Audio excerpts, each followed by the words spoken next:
Proses pembuatan film bisa saja memakan korban jiwa hingga tewas. Apalagi jika film tersebut bergenre aksi atau yang memerlukan adegan-adegan ekstrim. Walaupun pembuatan film telah direncanakan sebaik mungkin dan diberi pengamanan yang ekstra, tetapi tidak menutup kemungkinan hal buruk terjadi karena berbagai hal. Kali ini aku bakal bahas film-film yang mencelakakan pemainnya hingga tewas. Film yang pertama adalah Twilight Zone The Movie. Hingga saat ini, Twilight Zone The Movie masih dianggap sebagai film yang proses pembuatannya memiliki momen paling tragis dan mengerikan. Film ini merupakan film horor fantasi fiksi ilmiah dari Amerika Serikat tahun 1983 yang diproduksi oleh Steven Spielberg dan John Landis. Selama pembuatan adegan film yang melibatkan sebuah helikopter ini, Vic Morrow, usia 53 tahun, dan dua aktor anak-anak lainnya yang berusia 6 dan 7 tahun bernama Maisha Dinley tewas pada saat syuting berlangsung. Kecelakaan ini disebabkan karena kru membuat ledakan di lokasi film terlalu cepat, sehingga helikopter yang hanya melayang setinggi 8 meter tersebut oleng dan mengenai ketiga pemain tersebut. Kepala Morrow dan Lee terpenggal baling-baling helikopter dengan tubuh yang tercabik-cabik. Sementara Chen tewas tertimpa badan helikopter. Ya ampun, ngeri banget ya cuplikan tadi. Pasti semua orang ada di sana shock dan gak ngira hal ini bakal terjadi. Sedangkan semua pemain yang berada di dalam helikopter tersebut selamat. Sutradara John Landis sempat masuk pengadilan, namun dinyatakan tidak bersalah setelah rekaman proses pembuatan film itu disaksikan. Menurut laporan New York Times pada tahun 1987, hal ini juga merupakan pertama kalinya seorang sutradara menghadapi tuntutan pidana atas peristiwa yang terjadi saat pembuatan film. Kemudian, yang berikutnya ada film Game of Death. Game of Death menceritakan tentang seorang superstar bernama Billy Lo yang diperankan oleh Bruce Lee dan harus dipaksa melakukan pekerjaan berbahaya oleh pengusaha pemilik Red Pepper Restoran bernama Dr. Len.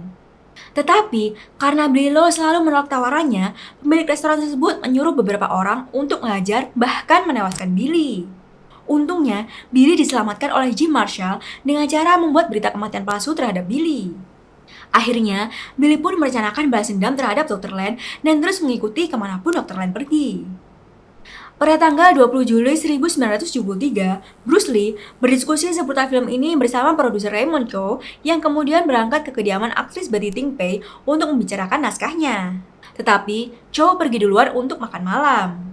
Di malam itu, Bruce Lee kemudian mengeluh sakit kepala dan Ting memberikan obat penenang Aquagesic sebelum Lee tidur pada pukul 7.30 malam.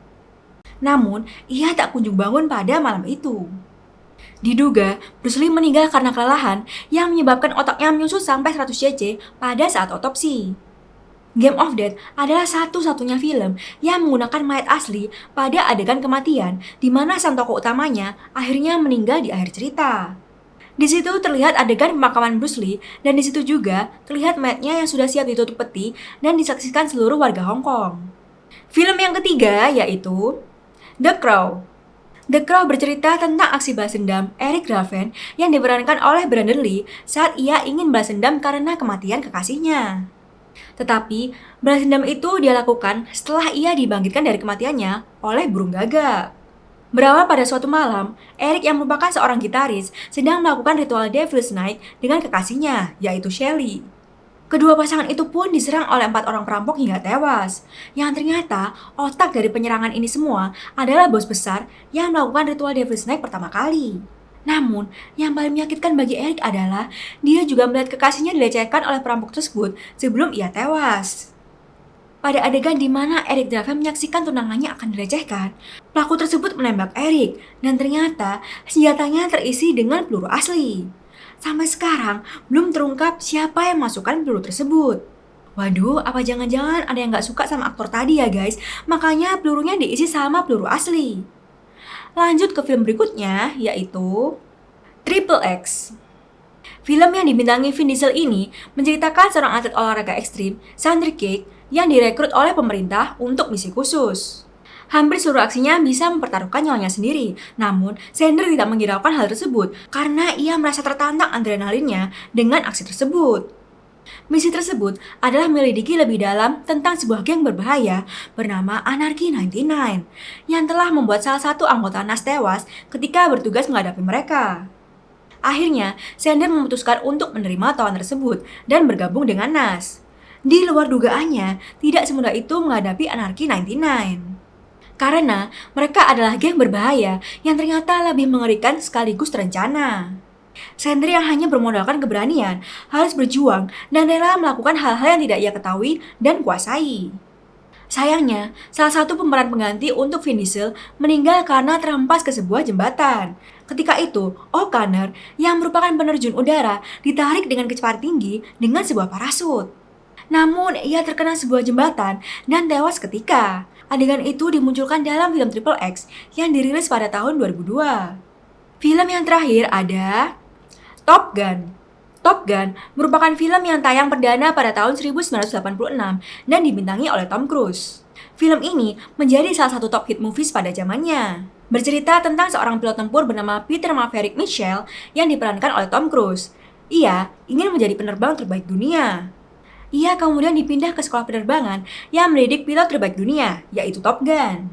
Namun sayang, film tersebut menewaskan seorang pilot aerobatik terkenal yang bernama Art Skoll. Ia direkrut untuk melakukan adegan penerbangan di film itu untuk menghasilkan gambar yang sempurna. Saat akan melakukan flight spin, ia tidak dapat mengendalikan pesawat yang ia tumpangi, dan akhirnya jatuh ke Samudra Pasifik di bagian selatan pantai California. Akhirnya, film Top Gun ini didedikasikan untuk mendiang Art Skoll, yang tertulis pada kredit di akhir film. Nah, itu dia guys, 5 film yang menewaskan pemain atau kru filmnya. Wah, ngeri juga ya, mereka tewas saat bekerja. Pasti keluarganya sangat terpukul waktu dengar beritanya. Rata-rata itu semua dari film lama ya. Semoga sekarang pengamanan dan keselamatan kru lebih ditingkatkan ya. Kira-kira untuk selanjutnya aku harus bikin video apa lagi nih? Tulis komen di bawah ya. Terima kasih dan sampai jumpa.